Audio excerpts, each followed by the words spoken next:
Greetings, adventure. Welcome to the D20 Academy podcast. I'm Shiloh. I'm Gabriel. And this is episode 40, Class Spotlight. I'm the Rogue.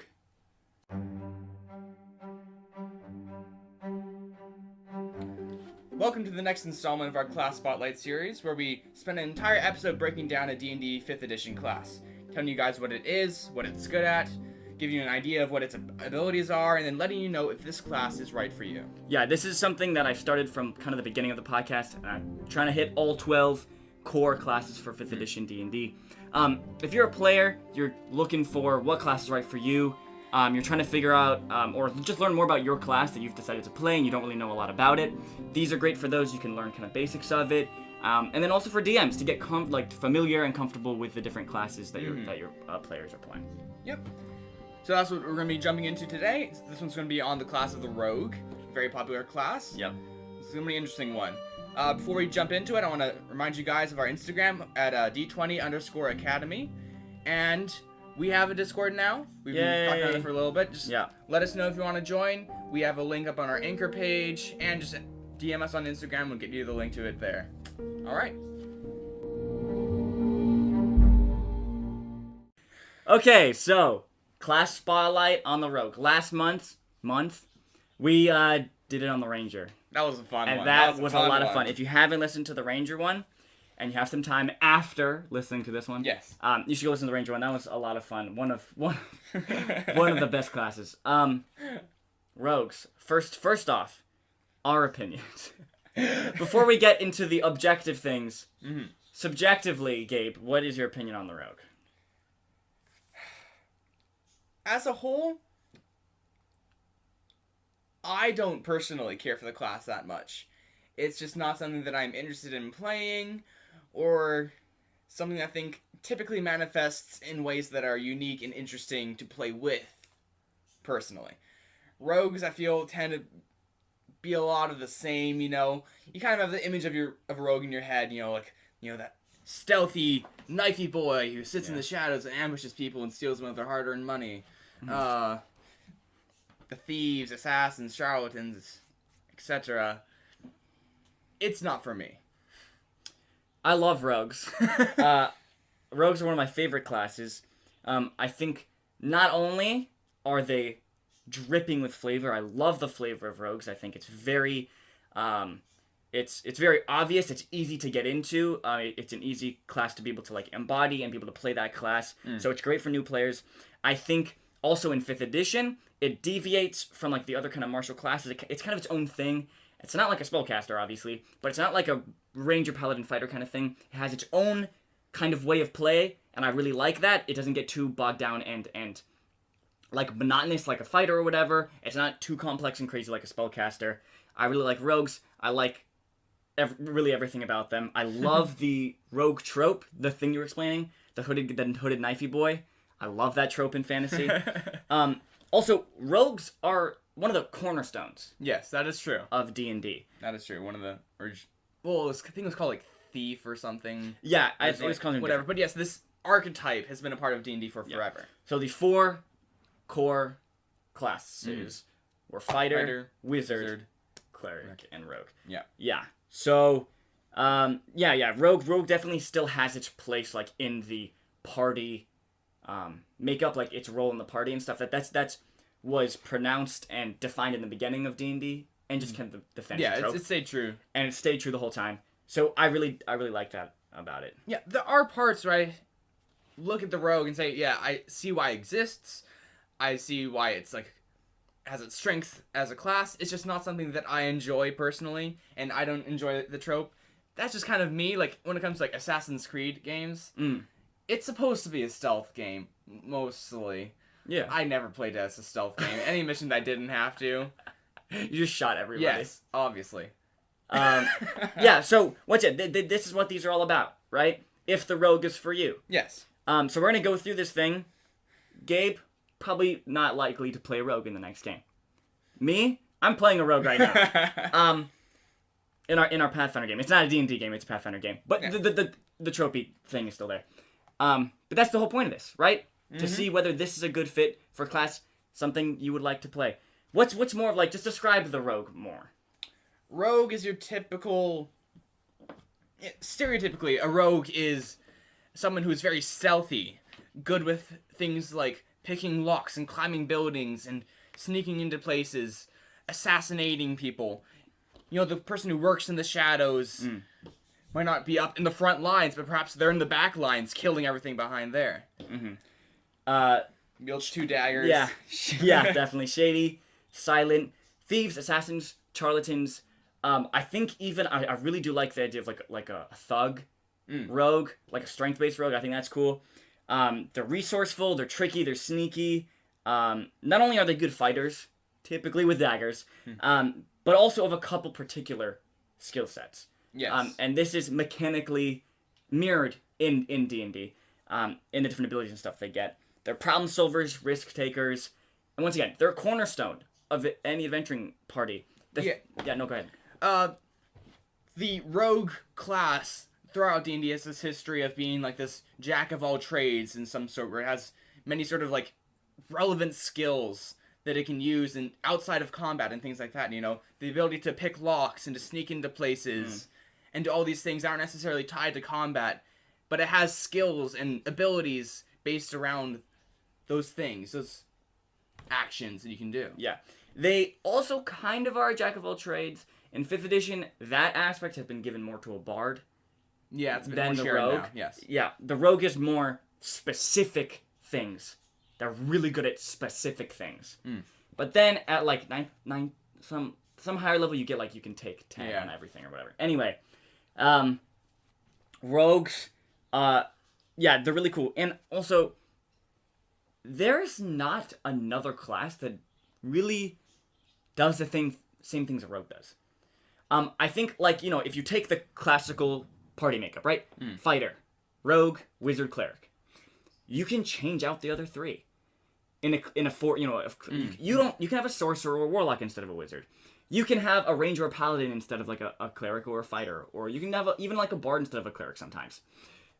But the rogue, its place in the party, I feel like nothing really else does that in 5th edition at least. The closest would be a bard. Yeah, a bard or a ranger, I'd say. Yeah. Because the ranger's really good at hiding. That is very true. We discussed that in our ranger episode. Yeah, I'd say like a bard, but like even then, the expertise, sneaking, lockpicking, like what the rogue does, really like its place in the party, is not really matched by any other class, or like other classes really have that kind of aspect, and I like and dislike that at the same time, because, you know, something about D&D, the part of the reasons why I love the aspect of the party and the group mentality is that everyone has their place in the party, everyone has their role, and you are thrown all these different kinds of problems. And everyone in the party is specialized to deal with certain kinds of problems. They deal with them together as well, but, you know, people have specific things.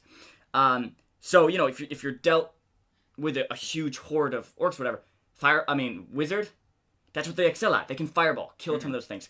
A huge, singular, like, storm giant, the ranger's gonna take care of that. You know what I mean? That's like their specialty.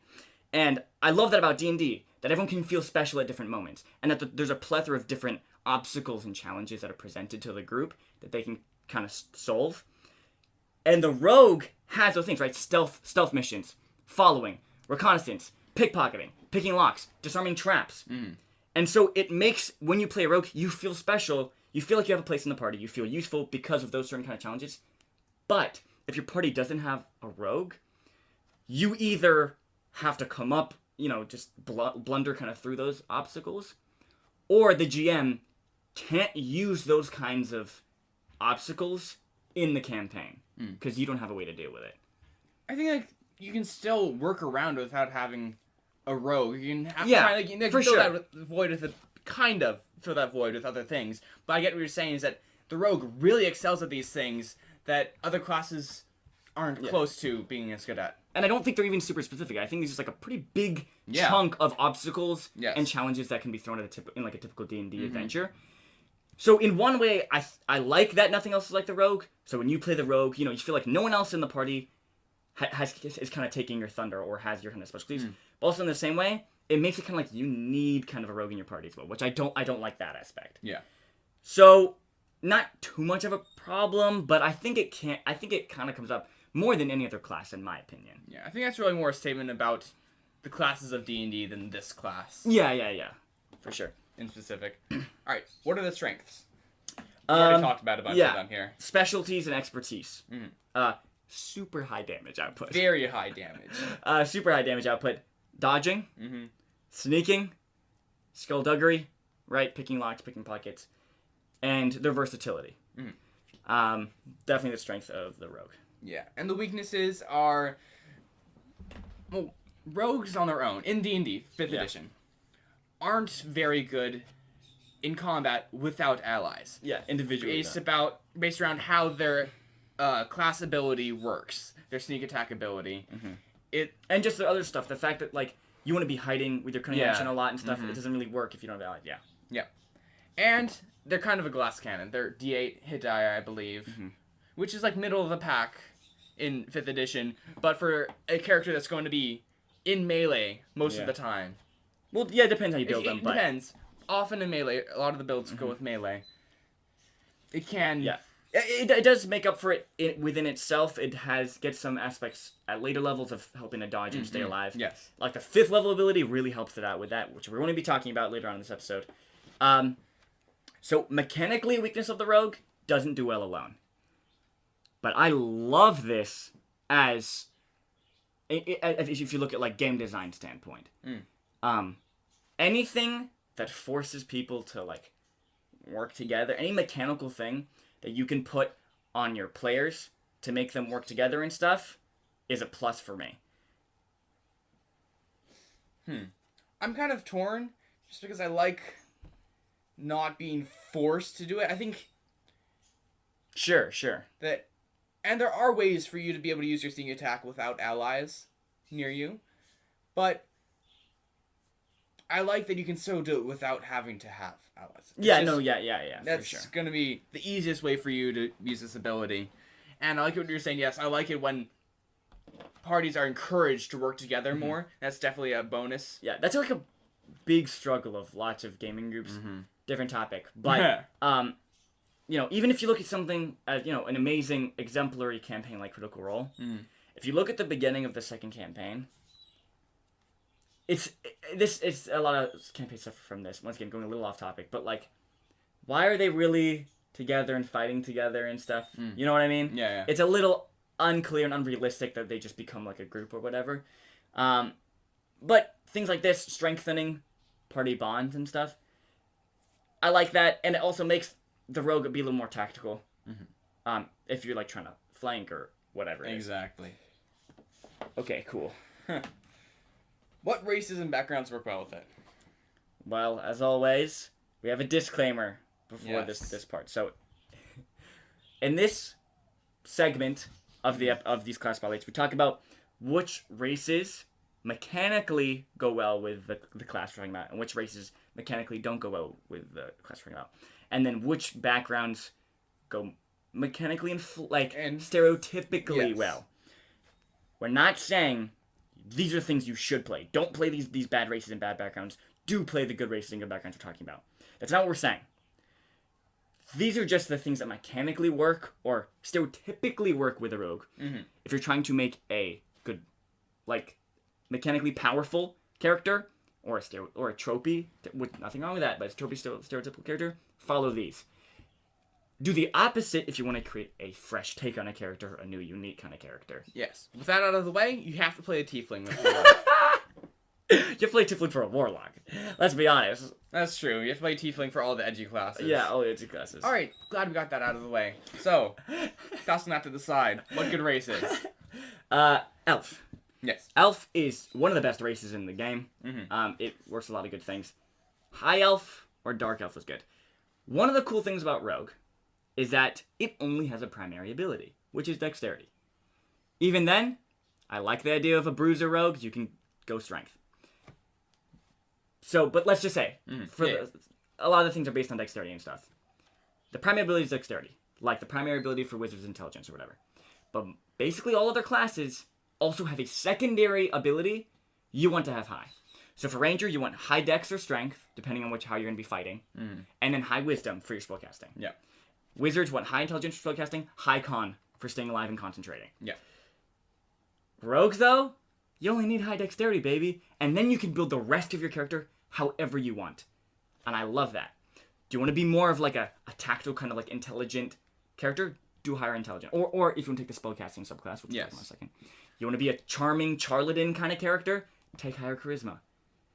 I love that you can, you know... Mm-hmm. And one of the abilities that you get in the rogue class is the expertise ability, which basically makes you better at certain things that you choose. Those aren't bound to any certain thing. You can choose which ones that you... Which skills you want to get a bonus. Yeah. And yeah, so what I do like about the rogue is that you can kind of build the rest you want. So mechanically, you're going to choose like dexterity or whatever so that you can make it mechanically strong. And that's like the good rogue is the dexterous one.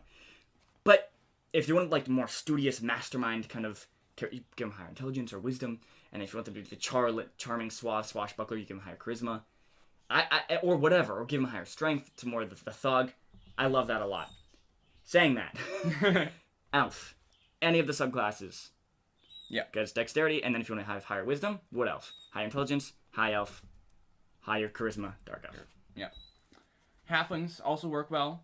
You get a bonus to dexterity and charisma. Or con, depending on your subclass. Charisma or con. Gotcha. Which once again, you can do whatever you want, as long as you have kind of higher charisma. Yeah.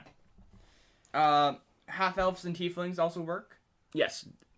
Now, fine. The tiefling actually gives bonuses to intelligence and charisma. Mm-hmm.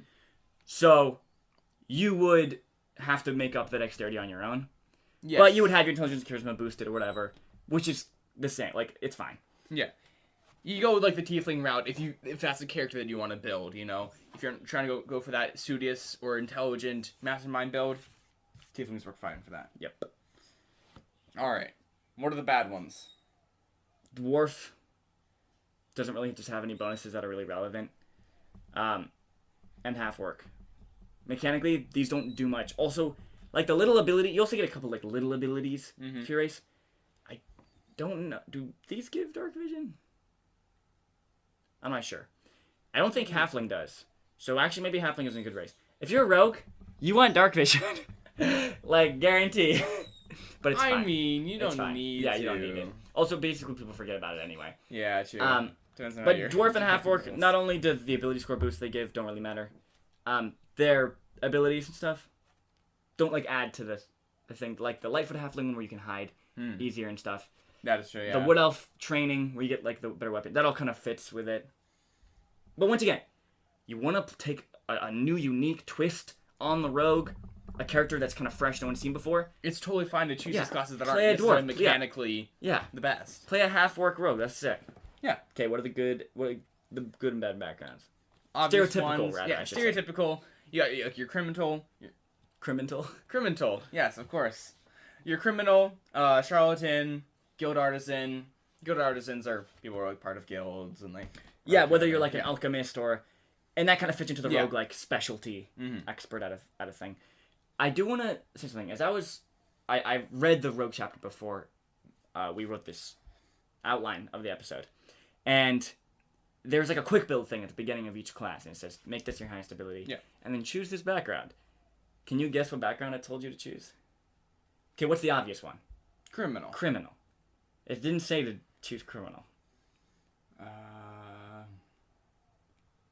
Now I'm really thinking like what? No, it was it was charlatan. It was charlatan. Oh, that's weird to me, because charlatan is a charismatic con man. Yeah, they're leaning more towards like the trickster side. Yeah, but criminal just it fits the rogue. Yeah, way better. Rogue more. Yeah. Side note, that is literally irrelevant. Choose the background you want, but those kind of stereotypically fit like the classic. Yes, rogue. Classic rogue. The ones that don't fit the classic rogue are going to be the people who aren't necessarily around to steal or sneak around. People who are like sages, hermits, outlanders. Those are the backgrounds that don't stereotypically fit the rogue. Rogues are also very thematically connected to urban environments. Hermit and outlander, the opposite of that. So, once again though, you can have a rogue who's lived in the forest his whole life, whatever. That's fine. But stereotypically, these ones aren't like the stereotypical rogue. And like the stuff they get, it doesn't really matter though. Background stuff, not too much mechanically. All right, We're getting into the juicy, getting into the meat here. the juicy juice. All right, feature spotlight. The first one we're going to talk about is something you get at first level and is upgraded later. Sneak attack. Sneak attack. This is the core class ability of the rogue. Yep. The whole class is built around having this ability, and your whole combat strategy as a rogue, for the most part, is going to be, how can I get sneak attack? So, what is it? It's really simple, actually. Once per turn, when you hit an attack against someone, a vulnerable foe, whether that, typically a vulnerable foe is outlined in the sense that you have advantage on the attack, or they're next to an ally of yours. Yes. Who is threatening them. Yeah. Or like if they're prone or something. I don't know. There's a couple other ones. I'm not sure though. Yeah. Basically, like if you just think of like a foe who's vulnerable or distracted, you hit him with an attack once per turn. You deal it extra blank d6 damage depending on your level. Yeah. Starts at 1d6, and then gets crazy. I believe at 19th level it becomes 10d6. I want to say. Jeez. So once per turn, you're dealing extra 10d6 damage. This is what we're talking about when we said strength, high damage output. Yes. This ability. Extremely high damage output. And just imagine when you crit. Yeah.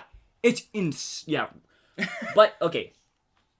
Is this ability balanced?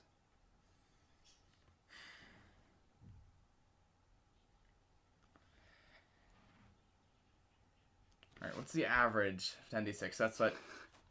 35 damage? Well, that's what you get at 19th level. I don't think that's fair. True. I think it's like 3d6 at 5th level, though. That's really good. Per turn for no resource cost. Because that's an extra 8 damage, if I do my math right. No, 9, 10. Yeah. 10 damage. 10.5, yeah. Yeah. An average of an extra 10 damage at 5th level? Okay, from my experience, from what I've seen, it's a pretty balanced ability. The rogue was built in mind with you getting sneak attack every turn. Mm-hmm. So, it's sometimes really strong, but for the most part, I do think it's actually quite balanced. Yeah. I think, like, on average, it's pretty strong, but it has an insanely high peak. Yeah, for sure. It can get out of hand. Because, like, with dice, it can get to a point where you might be dealing an extra 50 damage or 3 damage, like, you know what I mean? Yeah. I mean, it wouldn't be 3 if you're rolling that many d6, but it would be like an extra 10 damage or 50 damage. A little unpredictability there. But rolling dice is much more fun than just giving base damage, like number damage. I would also like to say, it fits the rogue. I like it because it makes the rogue insta-kill thing, like assassination kind of thing, actually be able to be possible. Yeah, yeah. Because of, you deal a ton of damage in one attack against one guy. Because when you're a rogue and you sneak up behind a guard and you stab him in the back and he doesn't die with that attack, it's like There's actually one of the subclasses. Oh, we're gonna get into it, baby. Increases the viability of that option of being able just to kill someone in one go. But this is the rogue key ability. Yes. Like the Barbarian's Rage. Like the... Who else has a cool thing? Like the Barbarian's Rage. Like Bardic Inspiration. Like Bardic Inspiration. I knew Bard had one, I just couldn't think of it off the top of my head. Like fighters with their swords. Like fighters with ability score improvement. Fighters with fighting stuff. No. Nope. Everyone else has that. Yeah. Like Rangers with favorite. But anyway, this is the rogue ability. It's cool, and like we were mentioning before, it forces team cooperation. Yes. It's actually, I think I really like this ability in particular because of how it forces you to strategize a little bit in combat. I feel like combat in D&D can get a little bit monotonous when it's just like, okay, we walk up to the foe, we hit them, they hit us, we hit them, they hit us, we hit them. With the rogue, you have to position yourself in certain ways, and you're trying to get advantage over your target or other means to gain the use of this ability, the sneak attack ability, which your whole class is built around. So you have this set strategy that you're trying to go into every combat and find ways to use this ability. I really like that. Yeah, for sure. I think, once again, forcing the team cooperation stuff, really good. Good ability. Nice core ability. It's pretty simplistic. Yes. It's not like a new system like the key points and sorcery points or whatever. But it's nice. It adds just an extra layer, whether that layer is very big layer, small layer, thin, thick. It is an extra layer to combat. Mm-hmm. Okay, so on to the next feature that we're going to be spotlighting for the rogue. What is it? Yes. Cunning action. You get this at 2nd level, and it allows you to do certain things with your bonus action. Things that are very roguish, you know? Being able to disengage from combat, dash around the battlefield, and hide. Love it. It's just... all the rogue abilities just are... I don't know how to explain it. They're just nice. They're nice and smooth and streamlined. That is very true, yeah. The ranger cesspool, the messy ranger... It's so messy and chaotic. And then moving from that, like we talked about last month, to this one, all the abilities are just simple and smooth and 5th edition-esque. Yes. Rogue perhaps might be like the epitome of 5th edition. Honestly. Now that we're talking about it more. It's extremely streamlined. I love it, dude. You have a clear set goal to gain sneak attack.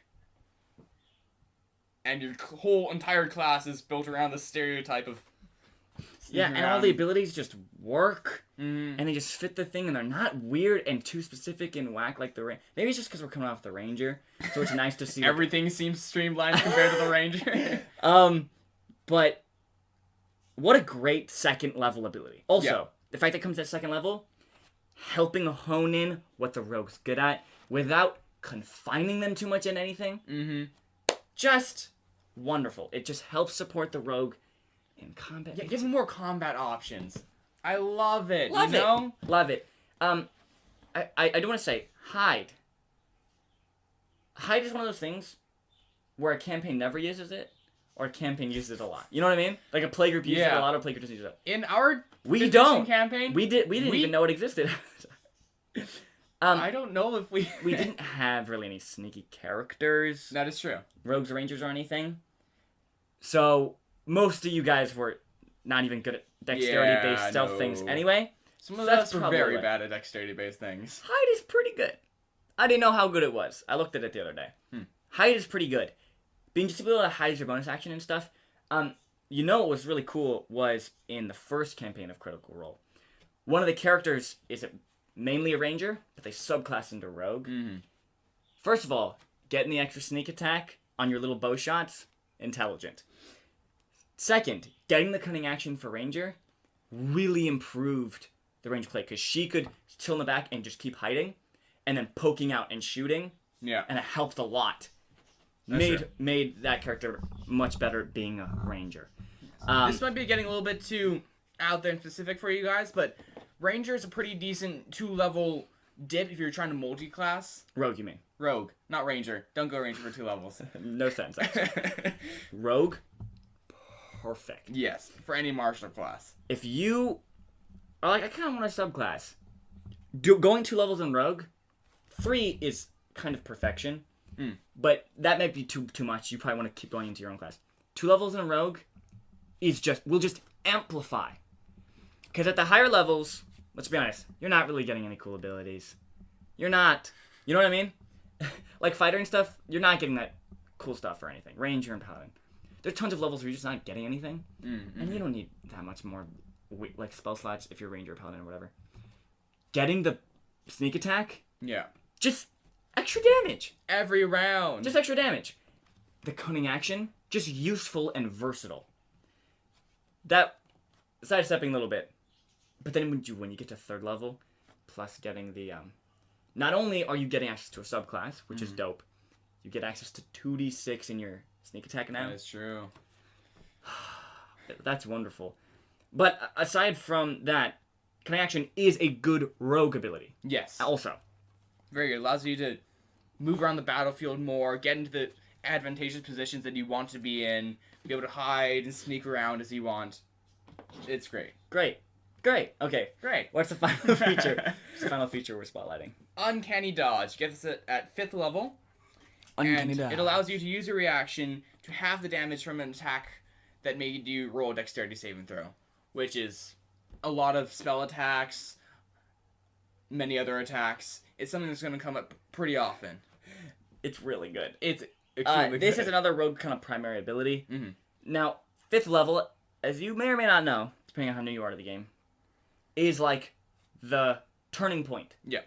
It's a transition between starting off squishy adventure to powerful adventure. There's 20 levels in your D&D campaign. You might get it to, whatever level you are, but there's different, like, stages within those 20 levels, 1 through 4 is still, like, that kind of, like, beginning adventure thing. And from 5 on... 11 or something. Yeah, I think that's...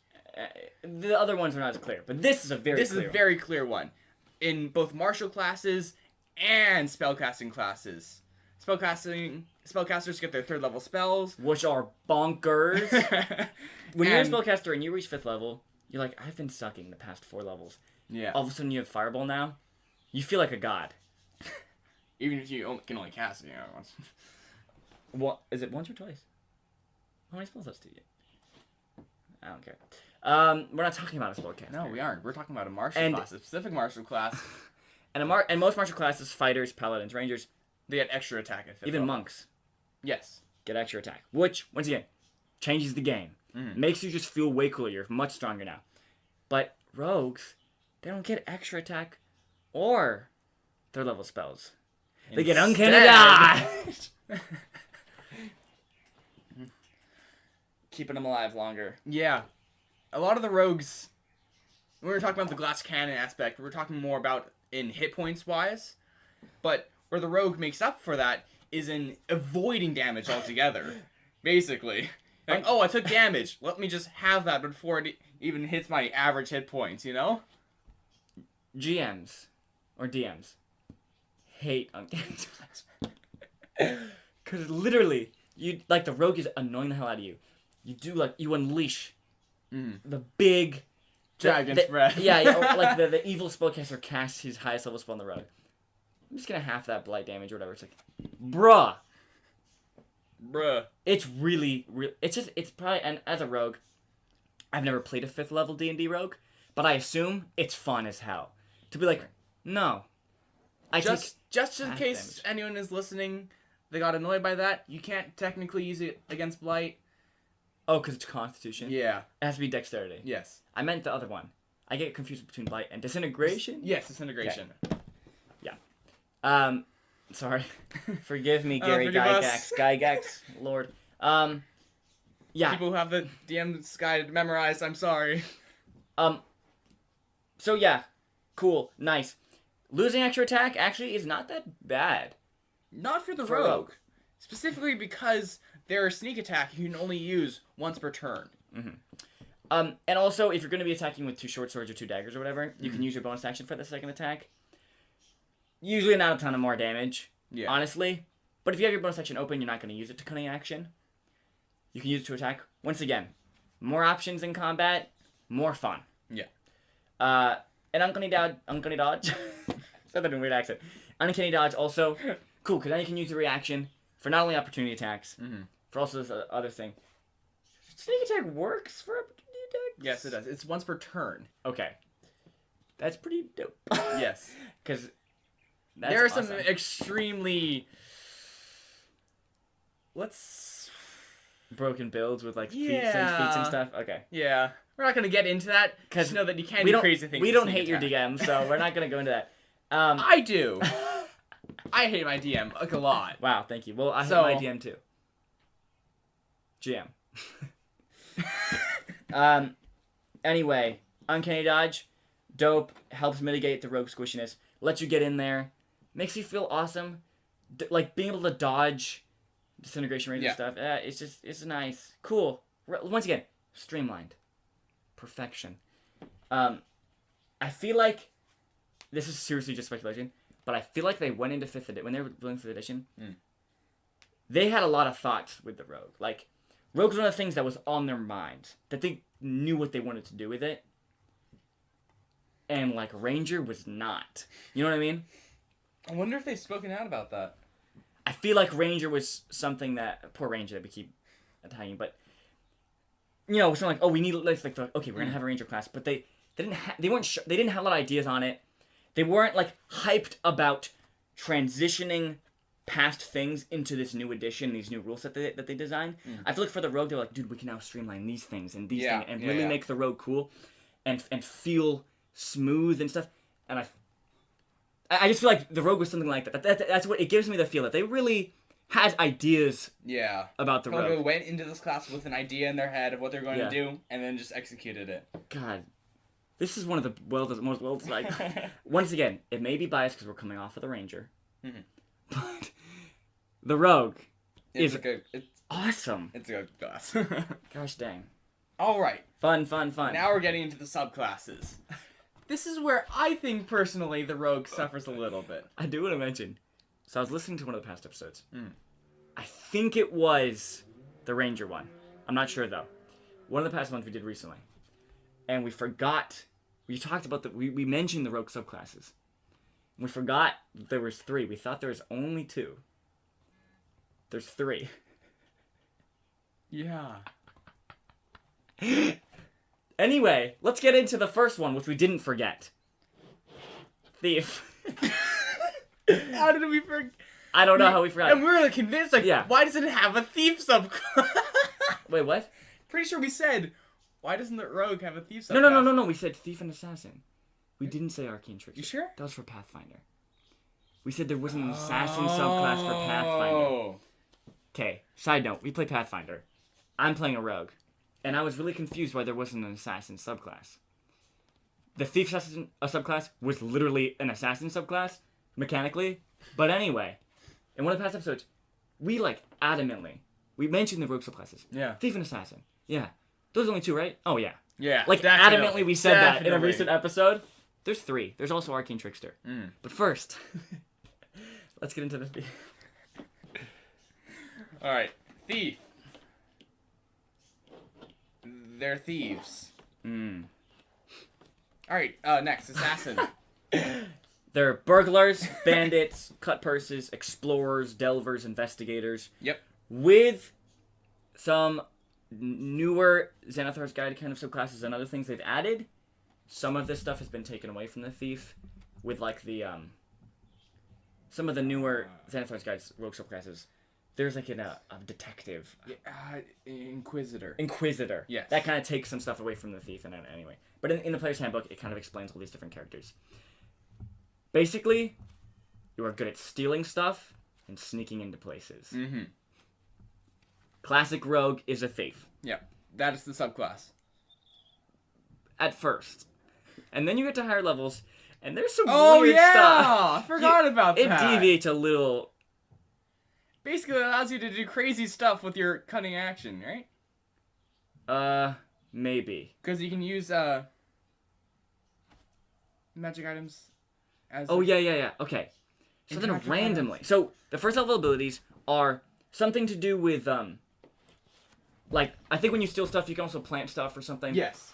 And then, I'm getting confused with Dexterity Outlaws. No, I was thinking about Dexterity Outlaws, second story work.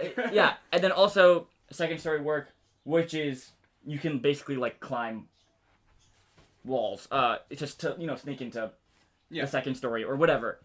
Very, thief, got it. And then later on, you get an ability, which is literally just, you can use magic items better. Whoa. I opened up the book right to the exact page. Yeah, Okay, come to the mic, Alright. Yeah, at 13th level, you get this ability called Use a Magic Device. Oh my god, what a lame name. The ability name is Use Magic Device. Oh yeah, I didn't even see the second clause here. Yeah. Dude. That's it. At 13th level, Yeah. you can use magic items and ignore all class, race, and level requirements. Cool. Oh, I was thinking about the Fast Hands ability at 3rd level. Use your cunning action. To make a sleight of hand check to It adds like more options to your cunning action, Yeah. and one of them is use an object. Which, if you have good magic items, Yeah. some of them are. Oh, that's sick. Yeah. So if you can, while you're operating your apparatus of Qualish, you can. Okay, good abilities. You need your cunning action to like be able to like pick a lock or. Yeah. That's cool, and then also being able to climb up stuff. Cool, and then at 9th level you can sneak better, and then use magic device, and then also you get 2 turns on the first round of combat. Pretty cool. I don't know if that fits into the thief. That's more of an assassin thing in my mind. I think they kind of had to balance it out a little bit. But anyway, if you're building that mechanical rogue, thief is cool. Yeah. Combat though, really nothing. Other than if you have special magic items that you can use. Sure, but base just looking at it, doesn't add anything to combat. Yeah. Which I love. I love that sometimes wizards can be okay building a subclass that doesn't have to do with anything. They did. They gave it a second turn in the first round of combat. 2 turns. Oh, actually, that's true. You're right. Okay, next one is also is the 17th level. The assassin, basically the other stereotype of a rogue. Yes. Thieves think people steal stuff. Assassins kill people. Kill people. Spies, bounty hunters, killers. I assume you know what an assassin is if you're listening to this.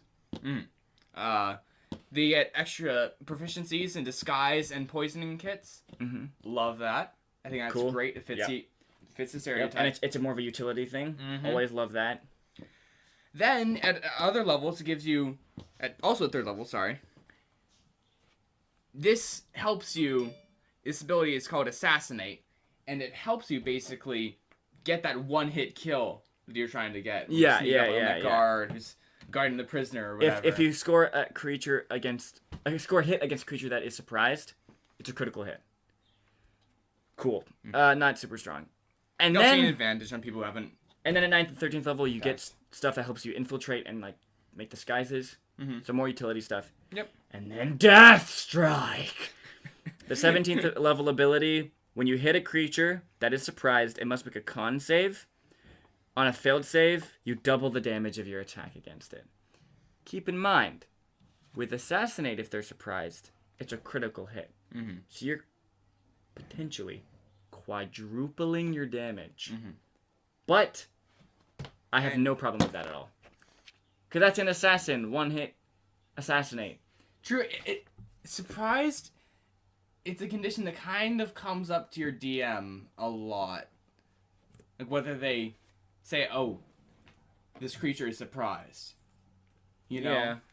That's true. It is a little bit based on this your DM. subclass can be a little bit dependent. Its strength can be dependent a little bit on your DM and how much they allow you to surprise things. Mm-hmm. And also, it comes down to you, too. How many times are you putting yourself in position to surprise others? Yeah. Cool, though. Fits. Okay, final one before we talk about the subclasses overall.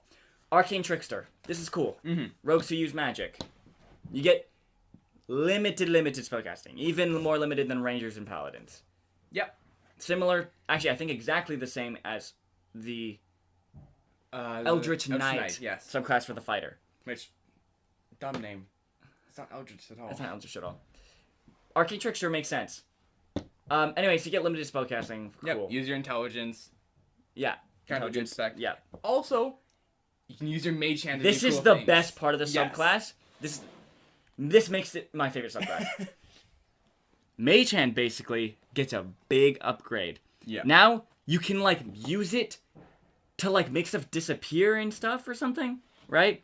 You can stow one object in the hand that's holding in a container warner. Oh no, never mind. You can just use it to move stuff around. Yeah, and it's invisible now. And it's invisible. Oh, and you can use it to pick locks and disarm traps. It's so good. So sick. First of all, invisible mage hand is so useful in so many circumstances, and you can use it to pick pockets and pick. There's so many shenanigans that you can do with it too. It's definitely trickster. Definitely a trickster. I just love that.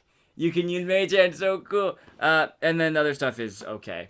And then Spell Thief. Spell Thief is one of my favorite abilities, even though it's not too strong. So it's at 17th level. After a creature casts a spell that targets you or includes you in an area of effect, you can use your reaction to force the creature to make a saving throw equal to your spellcasting. The DC equals your spell save.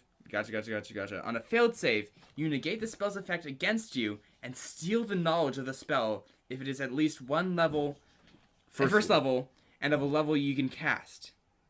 It doesn't need to be like a wizard spell that you can cast. Yeah. It just needs to be of level. And for the next 8 hours, you know the spell and can cast it using your spell slots. The creature can't cast that spell until the 8 hours. That's so cool. I love that ability. It's pretty specific. Yes. But it allows for such a cool moment. The flavor on that is untouchable. That is this is a knockout. Like this subclass ability knocks it out of the park for me. This is one of the best. So I know I'm getting like really dramatic about this, but this is one of the best subclass abilities that I've ever seen wizards do. To be honest, haven't looked at the D&D rogue ever, or I mean a lot. Only doing the outline of this, have I read this ability in its fullest? For the first time was when I was working on the outline for this subclass. Dang, what a great! Because I mean, with Unearthed Arcana and the Unearthed Guide and everything. So many subclasses, so many subclass abilities, and there's so many just recycled, unimaginative just things taken from here and put and, there and reflavored. I understand that it's a lot of stuff, and you're making a lot of things. And 5th edition is pretty simplistic, so it has lots of limitations on how crazy you can go. But this is once again, someone went into this subclass with this ability in mind. You know what I mean? Yeah. Like they thought about the rogue before they built it. Like, they cared about it. How can I make an arcane trickster that does, these weird or whatever tricky things with their magic? What abilities would they get? And I think they really nailed it here. Yeah, oh, by the way, at 13th level, as a bonus action on your turn, you can designate a creature within 5 feet of your mage hand, and it gives advantage on attack rolls against that creature until the end of the turn. Another way for you to get your sneak attack. Yeah. So you're like, distracting them with a mage hand stuff. Cool. This is my favorite subclass. Might be the most powerful. Because I think the Thief and Assassin are not good. Now that let's talk about all the subclasses real quick. Mechanically? Power level wise, I don't think they're powerful. I don't think there's a problem because I think the rogue itself is strong enough to hold its own. That is very true. But mechanically, numbers-wise, Thief and Assassin, I don't think they're powerful. I think they're on the weaker side of subclasses. Because of the detailed situations. Yes. Like Assassin, you're not going to be surprising you're not even going to use it every combat. Even on the combats where they're surprised, you're only using it on during one round of that combat. And the infiltration stuff, and then the rest of it's all mechanical, basically. I mean, utility. Yeah. Which is cool. I love utility subclass abilities. I love subclasses built around utility and stuff. Using the Poisoner's Kit, or using the disguise things for the Assassin, or the Thief being able to climb buildings and stuff. Awesome. And outside of combat and stuff, those can be really cool and really helpful. But numbers-wise, I think they're definitely on the weaker side of subclasses. But I think the Arcane Trickster is pretty strong. Definitely, I think it's the strongest of the three, in my opinion. It does come up with a way to negate the need to have a specific situation to gain your sneak attack. You can do it. That is at 13th level. Yes, it's at 13th level. But it is nice that you have more options now in who you attack and where you position yourself. Oh, at 9th level, if you are hidden from a creature when you cast a spell on it, the creature has disadvantage on a saving throw it makes against the spell. Someone built their Trickster knowing what they were doing, for sure. It's one of my favorite subclasses in the whole book. It's just, it fits, it always sticks to its theme. It does it well. It builds off of other things that we're familiar with, like the Mage Hand and stuff. Mm-hmm. And it builds off the other rogue abilities. Hiding using cunning action, all this kind of stuff. Getting the advantage on the attack with your distracting Mage Hand to get the snake attack. Great. Now, I don't want to make you think that you shouldn't play Thief or Assassin. Both really cool. Actually, I've never played in a game where someone's played an Arcane Trickster. Yeah. Most people go Thief or Assassin. I'd say the majority of people go assassin. But I'm like rediscovering the subclass, dude. I did not know. Like, I was very unfamiliar with the subclass before we did this episode. It's awesome. And spellcast. You also use spellcast. Yeah. By the way. So, great. All the subclasses, good. Thumbs up. Thumbs up. I think they're not too weird and, like, world-specific. I don't know how to say this. Like, I think some of, like, the warlock and sorcerer subclasses and stuff can kind of feel like... Very setting-specific. Very setting-specific. But this is just very, thief, assassin, arcane trickster. You know, I like that a lot. And God, spell thief is perfect. Anyway, I mean, it's not that strong, but love it. Okay, those are the subclasses. Pretty good. I like that they add utility benefits instead of combat things because the rogue already has all those in its core class. So I actually like those about it. I'm just saying, compared to other classes, mechanically I don't think they're as strong, but it makes up for it for being attached to the rogue class. Yeah. I've heard arguments that the rogue doesn't need subclasses. It's so strong. Yeah. Yeah, definitely on the higher power level wise. Speaking of that, let's go on to playstyle. What kind of people would want to play a rogue? Dexterous, sneaky, stabby boys. If you're a dexterous, hey, this is for all my dexterous, sneaky, stabby boys out there. Mm-hmm. Are you ripping your hair out because you don't have a class you can play? Well, now you can. Edgy rogues near you. Edgy rogues looking for a player near you.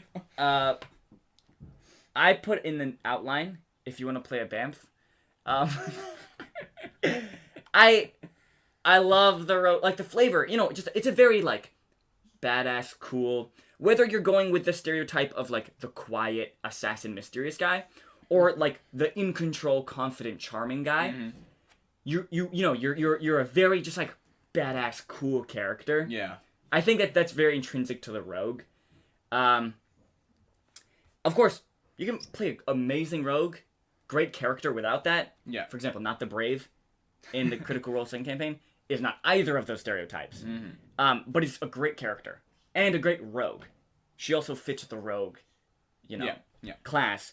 But if you do want to pull on those tropes and stuff, and that's just appealing to you, playing like Assassin's Creed kind of characters or whatever, like a Jack Sparrow pirate kind of character, definitely the rogue could be for you. Yeah, if you want to be the person who's going to be like, okay, I have this plan to sneak in and do this for the mission or something, or you want to help facilitate the party and adding on to its abilities that it can do, the situations that it can get yourself into, being able to climb up and sneak into buildings, being able to assassinate the guard, being able to steal things with your invisible mage hand.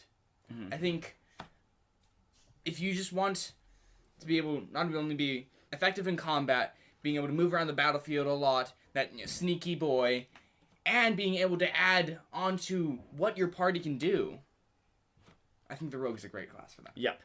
Rogue, awesome. Yeah, definitely. If you enjoy specializing, and I think if you care about fulfilling your role in the party, yes, rogue, you're basically like, once again, totally based on like GM and whatever, but rogue is one of those classes that like you're going to be able to fill your role. You know what I mean? Can we touch on this really quickly about filling roles in a party? Sure. There is an episode on that, I mean, a long time ago, one of the earlier episodes in the podcast, I'm going to try to find it right now, is about that.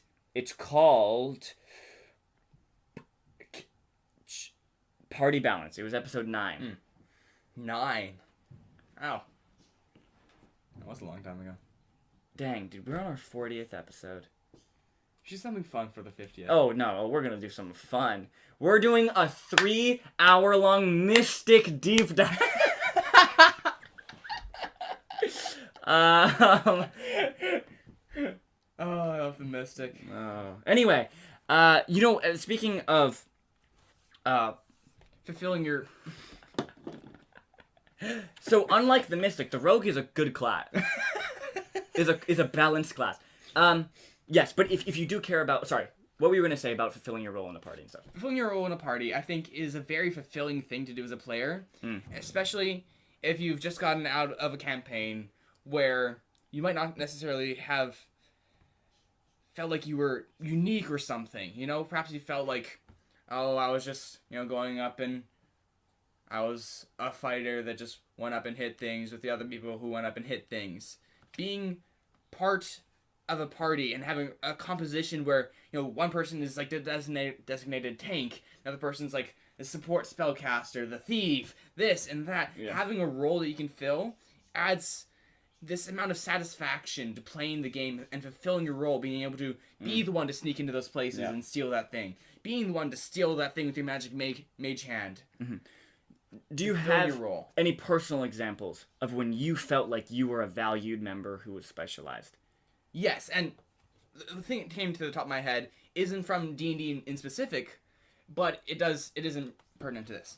In our recent campaign that we started, which is a Star Wars role-playing game. Yeah, Fantasy Flight Games has a Star Wars role-playing game. They made like 3 different games, but it's the same system. It's the same thing. Edge of the Empire, Age of Rebellion, Force and Destiny. Mm-hmm. Go check it out. It's cool. Anyway, continue. Yes, I built a character who, at the start, was not useful in combat, pretty much at all. At all. I don't think I hit something for the first several sessions. Yeah. But I filled the niche of being the tech guy, the person who's really into computers. You were the IT guy. Yeah. You were the Star Wars crew IT guy. Yeah, and I fulfilled my role, and it was really nice. It was a change of pace, but it felt so nice being able to fulfill a role in the party that was otherwise empty, I was able to add on to what the party could do, because we had this person filling this role. We had me filling the role of computer technician. We could do more things. My internet's down. Just restart the router. And the party is happy. But being able to fulfill your role outside of combat, in roleplay, in adventure, having a role that you can fulfill is such a satisfying thing as a player to me. It's so nice, and it's a nice break from just being the person who goes up and hit the thing with the other people who go up and hit the thing. I mean, your character has saved the group because you're able to hack into doors, hack into communication systems, all this kind of stuff. I think that's really cool.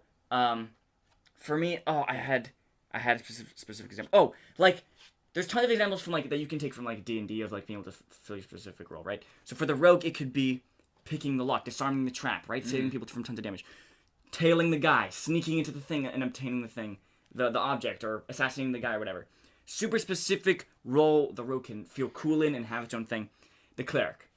In our last campaign, there was a moment, big epic boss battle near the end of the campaign. Things were going horrible, and the cleric casts a spell and heals everybody all the way back up to full. And for the person playing the cleric, that must have felt really good. Mm-hmm.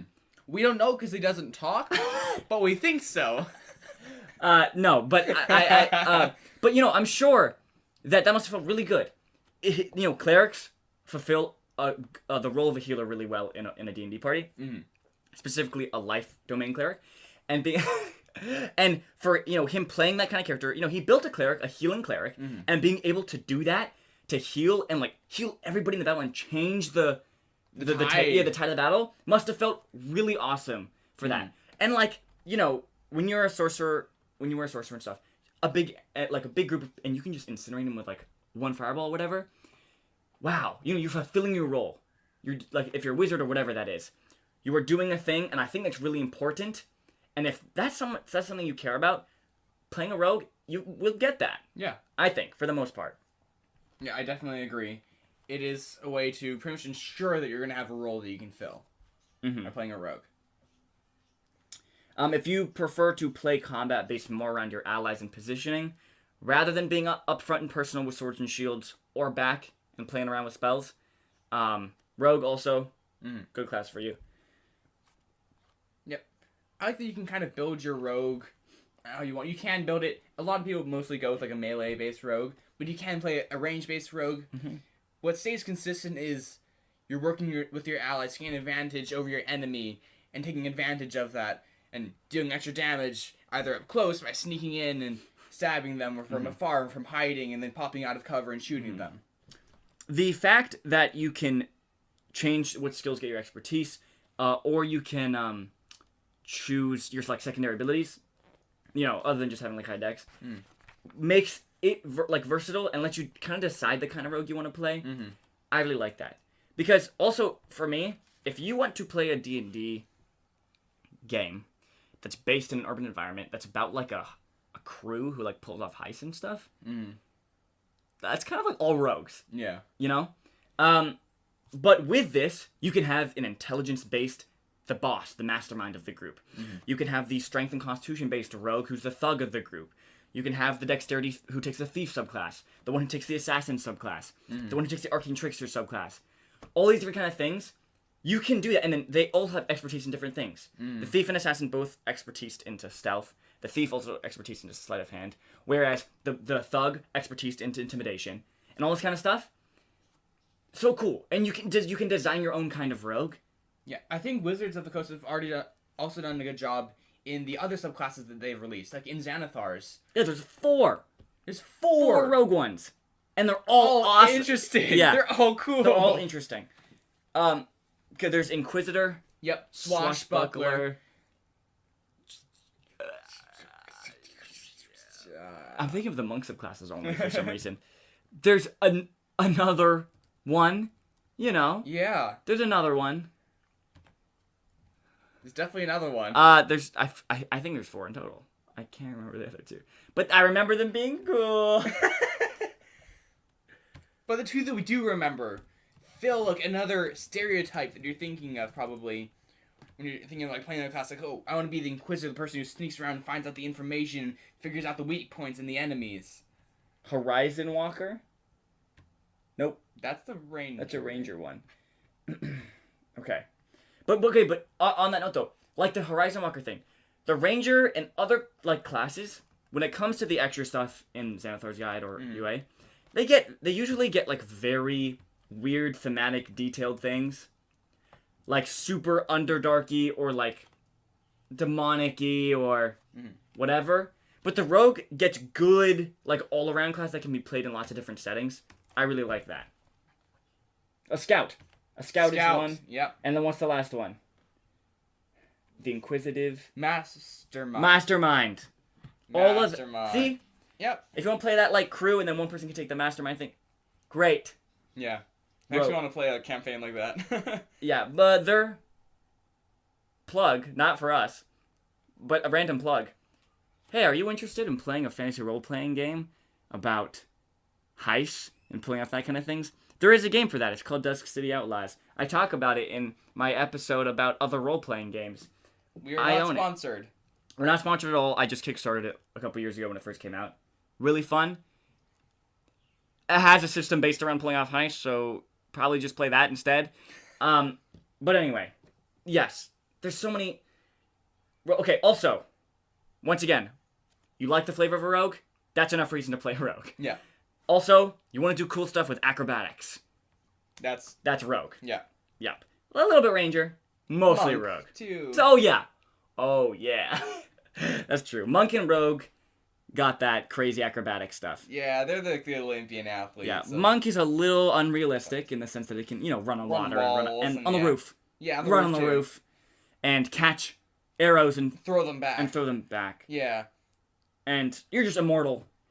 But anyway, if any of those things that we talked about appeal to you, you might want to check out the Rogue. It's a great class. I think a lot of people can like it. Yeah, or if you're just looking for a reason to wear your hood down and not talk during the session. Here's a stereotype that people can get behind. Yeah, and you can explain it in, 3 words. I'm playing Rogue. I play... I am role-playing. Okay, are there any final thoughts you want to say about the Rogue? This honestly made me happy. It redeemed Wizards at 5th edition for me from the last Ranger episode. Last thoughts. Okay, over the course of the episode, Do you like the rogue a little bit more now? Perhaps. That was the goal of this episode, actually, guys. So not for you, it's for me to be able to convince Gabe that rogues are cool, so we can agree on everything. Because that obviously needs to happen. Everyone needs to agree on everything. I think every human should agree. Anyway, this made me really like rogues, and I'm glad I'm playing a rogue. It's not a D&D rogue; it's a Pathfinder rogue. But still the same. Got me rehyped, and I wish there was an arcane trickster subclass. So sad. I'm gonna be multiclassing into spellcasting thing. Anyway. Okay, cool. Okay, that's it. Next class battle log we're gonna be doing next month. Sorcerer. Sorcerer. You have 2.5 years of experience playing a sorcerer. Yes, I have a lot of things to say about the So sorcerer. hopefully you will be able to help us with that. Did you like it? Did you not? What are the things you like about the sorcerer? I just observed it as a GM. We will be able to talk about sorcerers. Find out next time on Dragon Ball Z. It's gonna be a good one because I like doing class spotlights on things I really have a lot of experience with. For example, paladins. Sorcerers. You've played a sorcerer. I've DM'd for someone playing a sorcerer for a long time. So hopefully we're gonna have a lot of content insight on the sorcerer for next month's subclass. Subclass? Actual class. Actual class.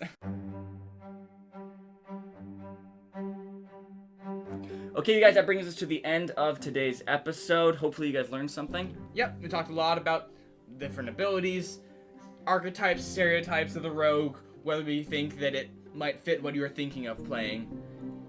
Rogue overall, great class. It's really nice. I've grown to like it a little bit more as we were talking about it. I love it. In closing, I want to remind you guys of our Instagram. It's at D20_Academy. And we have a Discord now. Just message us. We'll get you set up in there. I know it's been slow and quiet if you are listening and are in our Discord right now. We've just been really busy. Yeah, we've been super First couple months of the year. Yeah. Things might change throughout the rest of the year. We've got some ideas. Okay, next week's episode, what is it? Your first session. Your first session. Real quick, it might just be me. We're not sure yet. Gabe might be there or not, depending on if we can align our schedules correctly. Yeah. But whether or not we're gonna be talking about the first session, typically geared towards more towards GMs, but talking about the first session, what to do, the different points you want to hit.